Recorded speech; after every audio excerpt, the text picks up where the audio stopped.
The challenges faced by physically challenged individuals in our country are both profound and persistent.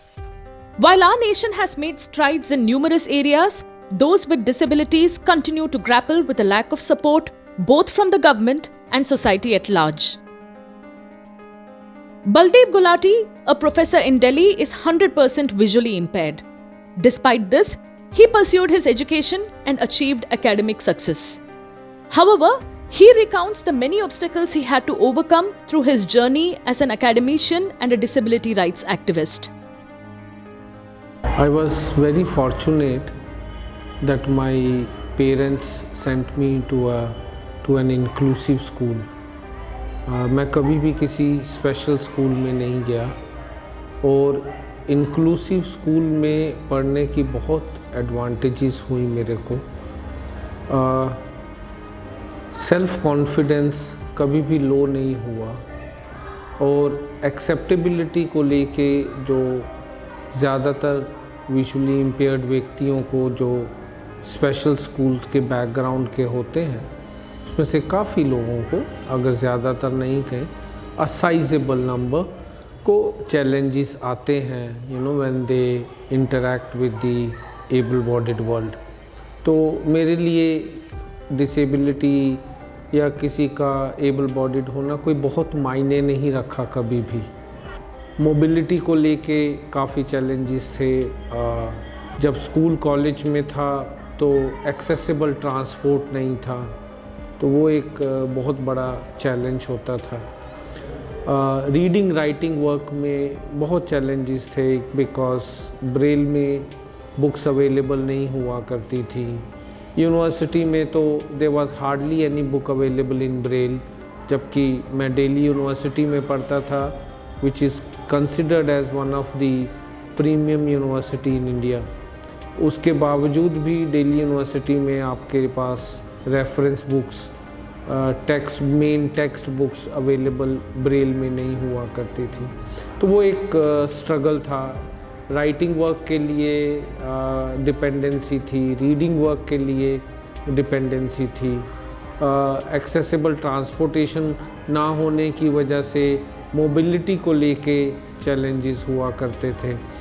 Eight times friends जो classmates थे उसमें से काफ़ी लोगों के अंदर एक्सेप्टेबिलिटी को लेकर इश्यूज आते थे, तो वो एक सोशलाइजेशन एक चैलेंज हुआ करता था।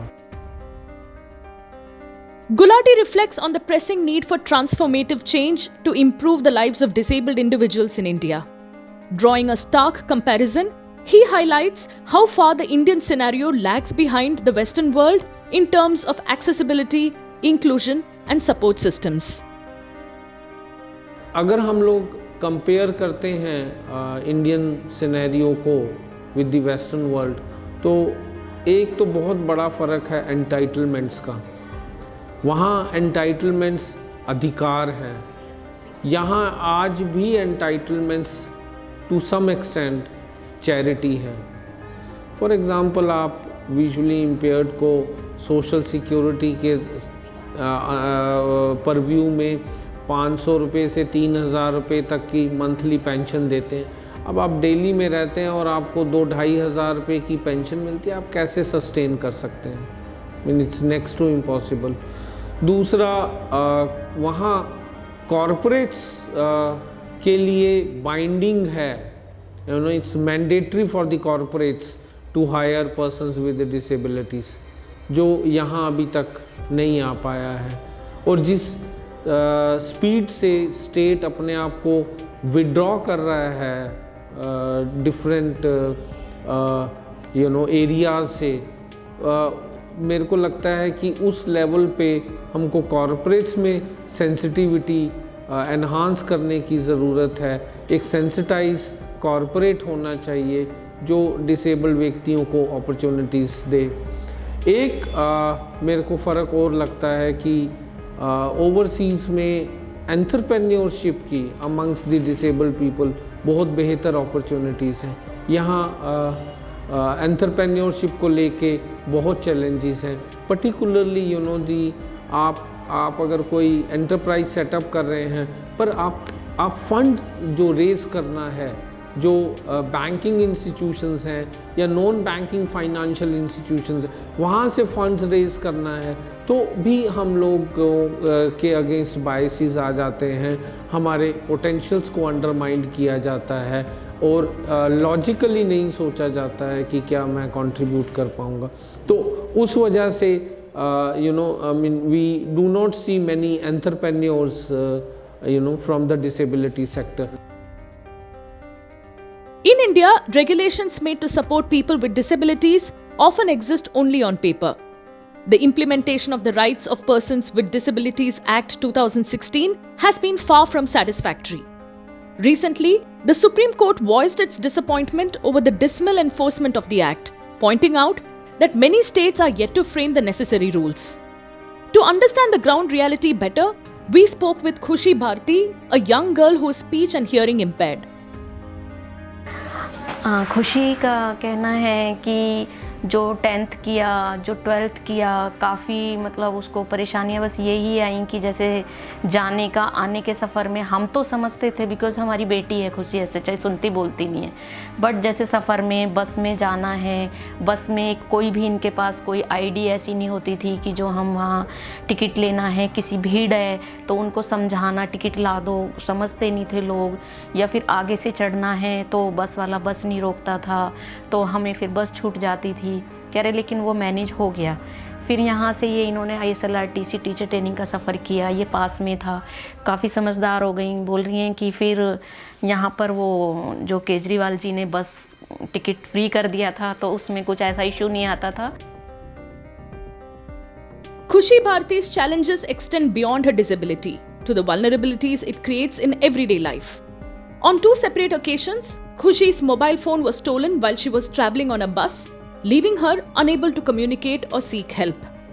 Her mother asks, why can't the Indian government provide basic identification cards for the speech and hearing impaired as is done in many Western countries? Without such IDs, how can individuals like Khushi alert others to their condition or ensure they receive the understanding and assistance they deserve? It's a simple yet essential step that could make a world of difference to people like Khushi. ये इनका कहना है कि मैं जैसे बस में गई हूँ, नॉर्मली चढ़ी हूँ, मुझे भी नहीं पता चला, थोड़े टाइम बाद एक स्टॉप के बाद जब मैंने फ़ोन चेक किया तो मेरा फ़ोन नहीं था वहाँ, मैं तुरंत बस स्टॉप से वहीं उतरी, फिर मैंने किसी एक जो रोड पर जेंट्स जा रहे थे उनसे इशारा किया कि मुझे फ़ोन दे दो, मम्मा को फ़ोन करना है, तो फिर इन्होंने वहाँ से मुझे फ़ोन करके बताया कि मम्मी मैं, फिर किसी जेंट्स ने मुझसे बात की कि आपकी बेटी यहाँ बैठी हैं, वो उनका फ़ोन किसी ने निकाल लिया है तो वो आपको कॉल करा रही हैं। देन तब हम इनको तुरंत लेने गए, तो ये फिर हमने FIR वगैरह की, काफ़ी कुछ किया, बट कुछ ऐसा कुछ हमें मतलब मिला नहीं, लोकेशन बताया, सब कुछ बताया।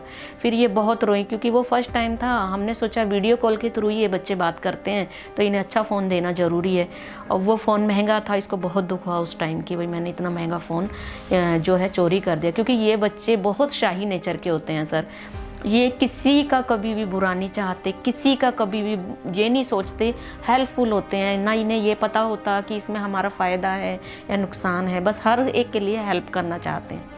उस टाइम फिर हमने इन्हें समझाया, कोई बात नहीं, आपका फ़र्स्ट टाइम है, हम आपको दूसरा फ़ोन लेके देंगे, कोई इशू नहीं।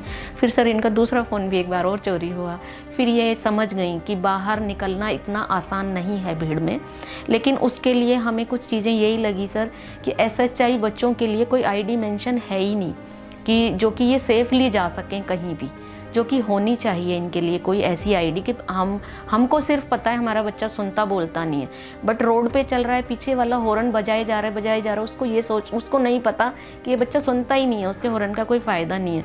तो इसीलिए हम डरते हैं इनको अकेले अभी भेजते हुए कहीं कि कोई दिक्कत ना आए इन्हें।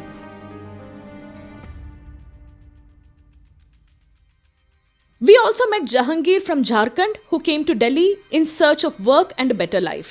However, his dreams were abruptly shattered when he met with a devastating accident. शादीशुदा होने के बाद दिल्ली आ गए कमाने, रिक्शा चला रहे थे, वहाँ एक मारुति वाले से एक्सीडेंट हो गया, फिर पुलिस वाले ले जाके राम मनोहर लोहिया हॉस्पिटल में भर्ती कर दिया, फिर उसके बाद वहाँ पे ऑपरेशन किया, रड डाला, वो शूट नहीं किया, जख्म हो गया। वो पक गया, रोज पस निकलने लगा। कामयाब नहीं हुआ, 4 बार 5 बार ऑपरेशन कर दिया उन्होंने, कामयाब नहीं हुआ, उसने काटने के लिए बोल दिया। Jahangir's hardships didn't end with the loss of his leg. In a tragic twist, a fire destroyed his shanty and his only means of livelihood, his two-wheeler.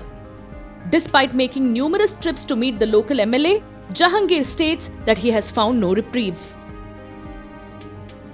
आपको कहीं और नौकरी के लिए आपने अप्लाई किया या फिर किसी ने काम पे नहीं, कोई हम पढ़े लिखे है ही नहीं, कोई कौन सा नौकरी करेंगे, हम पढ़े लिखे नहीं हैं, अंगूठा छाप। तो सरकारी कोई सुख सुविधा मिलती हो इस चीज़ की? सरकारी वहाँ पे हमने बनवाया कार्ड, वहाँ सर्टिफिकेट, हाँ पेंशन 1000 रुपया मिलता है। कितना रुपये? 1000 रुपया महीना। 2500 रुपये महीने की है? दिल्ली में है, झारखंड में हमारा 10,000। आपका आधार कार्ड झारखंड का है? हाँ जी। पहले मेरा स्कूटी गाड़ी एक लिए थे, बनवाए थे, तो वो जुग्गी में आग लग गया था, वो जल गया था। फिर उसके बाद जलने जुग्गी में गाड़ी भी जल गया, मैं एकदम बेकार हो गया, कुछ नहीं था मेरे पास। सरकार के लिए तो सरकार तो देते ही नहीं है, हम लोग को क्या करेंगे, हम लोग कुछ मिलता ही नहीं है। हमको कितने बार बोला जुग्गी वालों, ये अप्लाई करो सरकार को, तुम्हारा गाड़ी जल गया, गाड़ी मिल जाएगा, लेकिन वो गाड़ी भी नहीं मिला हमको। MLA के पास 2 बार 3 बार विधायक लोग लेके गया। In the absence of proper implementation of laws meant to support people with disabilities, many are left to fend for themselves, struggling to make ends meet. Without the necessary resources or systemic support, these individuals are often pushed into the margins of society, where they must fight tirelessly for basic survival. मेरी ये disability की वजह से मैंने बहुत struggle किया है और बहुत कुछ सहा भी है। पढ़ाई में बहुत मुश्किल आई है। मैं पढ़ना चाहती थी लेकिन एडमिशन नहीं मिला था, और दूसरा मेरे लिए कोई स्कूल इस तरीके से मुझे मालूम नहीं था कि कुछ स्पेशल स्कूल्स भी हैं, हमें नहीं पता था। तो मैं जब मैं जैसे बच्चा 3-4 साल का होता है, मैं रोज़ तैयार होती थी, रोज़ बैग टांगती थी, अपना लंच बॉटल लेके खड़ी होती थी। एक वैन आती थी, रिक्शा आता था, दूसरे बच्चे सब चले जाते थे, मैं वहीं खड़ी रह जाती थी। और लास्ट में मेरी मम्मी यही कहती थी, बेटा वो जगह नहीं थी ना, अगली बार फिर आएगी वैन, फिर तेरे को लेके जाएगी, तब तक लंच टाइम है, तुम लंच कर लो, तब तक आ जाएगी। तो ऐसे करते करते टाइम बीतता जा रहा था, मैं समझदार होती जा रही थी, मुझे समझ में आ रहा था कि मुझे एडमिशन कहीं नहीं मिल रहा है। Meenu speaks out about the inadequacy of the support provided to people like her. The meager pension of 2,500 rupees, she says, is far from enough to make a meaningful difference in the lives of disabled individuals. Worse still, when she tried to apply for this pension, she found herself unable to access it at all. मेरी pension भी नहीं हो पाई है, हमने pension भी नहीं कर रखी है, तो गवर्नमेंट से मैं ना पेंशन लेती हूँ गवर्नमेंट से, और कोई मेरे को कोई help as a person with disability अभी तक कुछ नहीं है। एक्चुअली हमारी जो अगर मैं कहूँ कि मैं अगर हेल्थ वाइज बोलूँ तो मुझे हेल्थ के लिए भी अपने जो इतने खर्चे होते हैं वो निकालने भी बहुत मुश्किल हो जाते हैं। जिस तरह मैं हाई सपोर्ट नीड हूँ, मुझे हर जगह पे सपोर्ट की ज़रूरत है, तो गवर्नमेंट को चाहिए कि हम जैसों के लिए कम से कम अगर काम नहीं है, हम इतना नहीं कमा पा रहे हैं, एटलीस्ट हमें एक केयर गिवर तो प्रोवाइड होना चाहिए। पेंशन के भी जो 2500 पे जो देते हैं वो 2500 इनफ नहीं है। इतनी अगर महंगाई है और उसमें 1 मंथ निकालना 2500 के अंदर बहुत मुश्किल हो जाता है।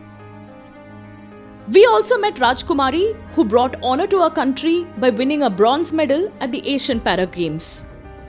Despite her remarkable achievement, Rajkumari reveals that her success came without any support from the government. She trained, competed, and triumphed entirely on her own.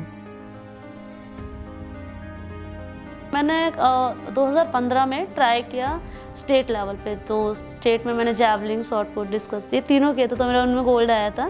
तो उसके बिहाफ पे मेरा नेशनल सिलेक्शन हुआ, तो मैं बाहर गई खेलने, तो वहाँ पे मेरा कुछ ऐसा बना नहीं, क्योंकि हाई लेवल बहुत ज़्यादा था, कोई कोच नहीं था, कोई कुछ नहीं था। तो एथलेटिक छोड़ के तो पावर लिफ्टिंग ट्राई कर, तेरी बॉडी अच्छी है, हेल्थ वेल्थ अच्छी है थोड़ी सी, तो ट्राई करके देख।